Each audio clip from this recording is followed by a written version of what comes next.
చాలా కాలం తర్వాత రామ్ చరణ్ ఒక సాలిడ్ హిట్ కొట్టేలా కనిపిస్తున్నాడు. ధృవ సినిమాకు ముందు నుంచే ఉన్న పాజిటివ్ వైబ్ టీజర్ చూసిన తర్వాత మరింత బలపడ్డాయి. అన్నిటికంటే మించి తమిళ సినిమాకు రీమేక్ అయినా ఎక్కడ ఆ సినిమా ఛాయలు కనిపించకపోవడం ఈ సినిమాకు మంచి ప్లస్ పాయింట్.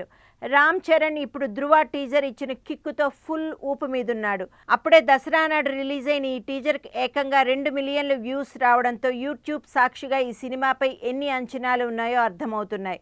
అందుకే చరణ్ కూడా వాటికి అనుగుణంగా పనిచేస్తున్నాడట. ఇక టీజర్లో ఒక విషయం అందరిలో ఆసక్తి రేపుతోంది. చెర్రీ ఇంగ్లీష్ లెటర్ ఎస్ వైపు చూస్తున్నట్టుగా ఒక ఫ్రేమ్లో కనిపిస్తుంది. లాస్ట్ ఫ్రేమ్లో నా శత్రువుని సెలెక్ట్ చేసుకున్నాను అని చెప్తాడు. అసలు ఈ ఎస్ సింబల్ ఏంటి, సినిమాలో దాని ప్రాముఖ్యత ఏమిటి అన్న దానిపై సినీ ప్రియులు చర్చించుకుంటున్నారు. కొంతమంది అయితే సొంతంగా దీనిపై కథలు కూడా అల్లుతున్నారు. ఎస్ అనే అక్షరం ఉన్న సినిమా ఈ మధ్యకాలంలో భారీ హిట్గా నిలిచింది. కొత్త రికార్డ్స్ క్రియేట్ చేసింది.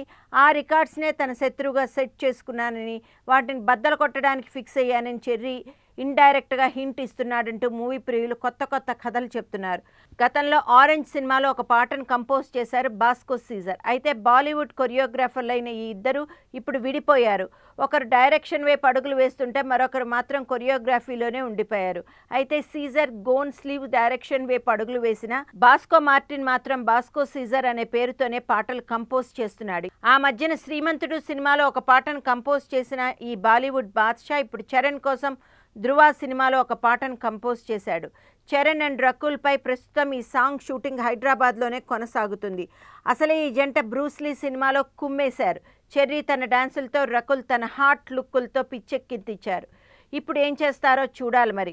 ఏదేమైనా సినిమాను సురేందర్ రెడ్డి చాలా వైవిధ్యంగా తెరకెక్కించి ఉంటాడన్న దాంట్లో ఎలాంటి సందేహం లేదు. సినిమాకి ఏమాత్రం పాజిటివ్ టాక్ వచ్చినా టాలీవుడ్లో కొత్త రికార్డులు నమోదవడం ఖాయం అంటున్నారు ట్రేడ్ వర్గాల జనాలు.